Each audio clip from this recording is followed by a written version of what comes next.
Buy some stamps and head for the post office because today we're shipping. I'm talking about fans rooting for characters in our favorite stories to hook up because it would be so perfect.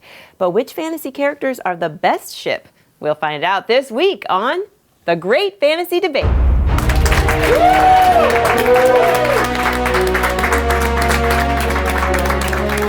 Welcome! I'm your host, Abby. Now let's meet our debaters. On my left is Owl, I Met Your Mother. Captained by Marie Lu, author of the WARCROSS series, and to help her illustrate her points is comedian Jurden. Now the opposing team is Orc and Beans.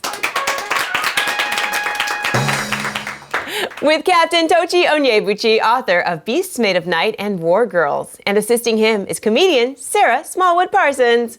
Orc and Beans, you won the coin toss, so you go first. You will have 1 minute to present your case for the best fantasy ship. Then the opposing team will have 30 seconds for rebuttal. After both teams have argued and rebutted, I'll make my judgment based on clarity, persuasiveness, and emotional investment. I want to see real tears, people. All right, now it's time to slay your piece. We all know the best fantasy characters to ship are the OTP of Star Wars, Finn and Poe. Finn Poe. In the Star Wars universe, FN-2187, also known as Finn, was a stormtrooper for the First Order before quitting and joining the Resistance, where he met Poe Dameron, an X-Wing fighter pilot with a stubborn streak and legs for days. Pairing names include Finn Poe, Space Boyfriends, and Storm Pilot. They started out as friends, so they have this incredible foundation for a relationship. They know each other really, really, really well, and there is enough chemistry to blow up a Starkiller base. Before they met, Finn was just a number. Immediately, Poe gave Finn his name. I mean, they're already sharing clothes, okay? When the two are separated in The Force Awakens, Finn takes Poe's jacket, and then when they reunite, Poe tells Finn to keep it because it suits him, okay? And then he does a little cute lip bite at the end. I'm sorry, how much more obvious does he need to get, okay? They're both listening to the same pro-resistance podcast, laughing at the same anti-Kylo Ren memes, and making joint donations to the Ewok Legal Defense Fund. They're both so cool, and they have such great stories. I just want to be around them, and you know, if they're into it, maybe like turn that OTP into an OT3, if you know what I mean. I'm saying I want to both of them. You know what they say, date someone who wears your size and you double your wardrobe. Owl, I Met Your Mother, you have 30 seconds to rebut, starting now. Okay, first of all, Poe gave Finn his name. That is not healthy. You can't take your identity from your significant other like that. Like, can you imagine if I let my boyfriends name me? Yeah, if I let my boyfriends name me, I'd be named, hey, get out of my apartment. Also, they're rebels, which means they are going to be looking for stuff to rebel against all the time. They'll fight over every little thing. They're never on the same wavelength. The trash will never be taken out. They're never gonna agree on a show to watch. Like, can you imagine them trying to be domestic at home? Like, Poe is just gonna be like, I'm no Martha Stewart. And then Finn is just gonna be like, that's for damn sure. Like, how are you ever gonna get along? And the only reason they're both rebels is because Finn used to be a stormtrooper. I'm just saying, R.I.P. Alderaan. All right, Owl, I Met Your Mother, now it's your turn. You have 1 minute to make your team's argument. What are the best fantasy characters to ship? The best fantasy characters to ship are Padme Amidala and Harry Potter. Yeah, we said it. Padme Amidala was the Queen of Naboo and a member of the Galactic Senate who first appeared in the Star Wars prequel films. She is Luke and Leia's mother and was married to Anakin Skywalker, aka Darth Vader. Harry Potter is the main character of J.K. Rowling's Harry Potter book series. He is a powerful wizard who studied at Hogwarts School of Witchcraft and Wizardry. These two are totally compatible. Harry is totally Padme's type, an idealistic, nerdy, magic-wielding orphan with a dark streak. And he's a few years younger than her, which is her thing too. No judging.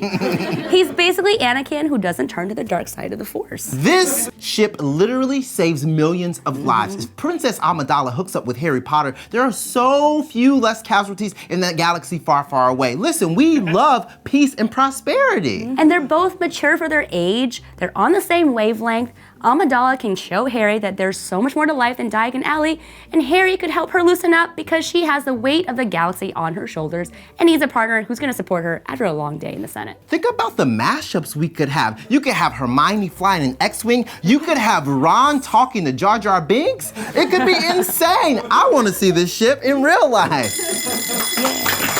All right, Orc and Beans, you've got 30 seconds to rebut, starting now. Padme and Harry are a little too compatible. I mean, why seek out someone so much like your evil ex? Go against type, girl. It's 2020. Why be so heteronormative? Also, Padme has baggage. I mean, Darth Vader is her ex. He's not just gonna accept a breakup gracefully, he's gonna force choke someone. And knowing his luck, it'll probably be Neville Longbottom. You know Harry's best friend's sister is his ex, right? Awkward. So she's gonna be around. And Padme's gonna have to make small talk with Jeannie Weasley every life day. Also, Harry is so unimpressed by everything. Everything! He went from literally living under the stairs to the best wizarding school ever, and then he complained about having to learn literally anything. Okay? Padme could show him every corner of the galaxy, and he's just gonna be like, is there gonna be a test on this? Can I sit next to Hermione if there is? To recap, How I Met Your Mother says Harry and Padme would be two peas in a pod racer, and Orc and Beans counters that Harry and Padme have baggage the size of a Star Destroyer. You've both made some cases that I liked and had the chance to respond to each other. Now we're going to turn up the heat with the Dragonfire Challenge. Both of your ships seem made for each other, but let's make it official with a wedding speech. Each team is going to give a wedding speech about their shipmates. Sarah, you're up. Make my mascara run, woman. Finco, Swarm Pilot, Pin 2187. Shoot, that's my actual pin. It's fitting that you exchanged jackets today instead of rings because that's where it all started. Since the day you both realized the other wasn't dead, you've been inseparable. In your hearts, because you were physically separated a lot for some reason. I don't really remember why. But not today. Today you're surrounded by friends, family, and a Wookiee who just ate the whole wedding cake. Two strong rebellion fighters walking hand in hand toward a brighter future. I gotta say, it suits you. It's real champagne. Hear, hear.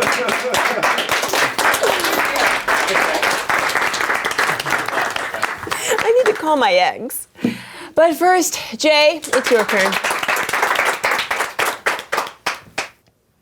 Harry and Padme, or as I like to call them, Hadme, as in Hadme at hello.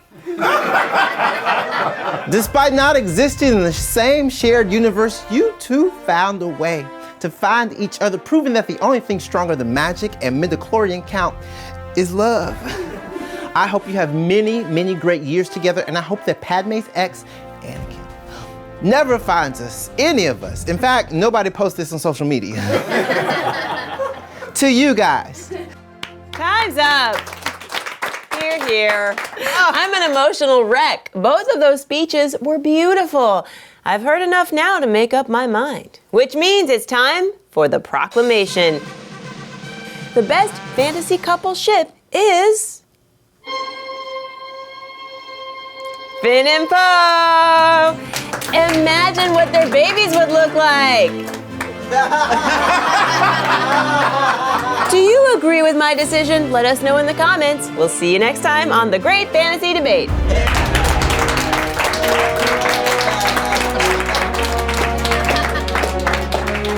Picture it, Nigeria, 2172. The novel War Girls by Tochi Onyebuchi tells the story of a war fought with flying mechs and soldiers outfitted with robotic arms, and two sisters who dream of more.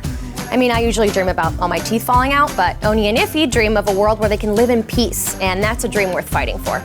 I mean, I'm not gonna fight for my dream because, again, all I dream about is losing my teeth, and also showing up to serious auditions dressed in a clown suit, and then my dad's there, and he's like, I always knew this is what you wanted to do, and I'm like, what is that supposed to mean? And I can't say anything back because, again, I don't have any teeth, so. What was I saying? Anyway, read War Girls by Tochi Onyebuchi because it is very, very good. My teeth are there, right? Okay, good.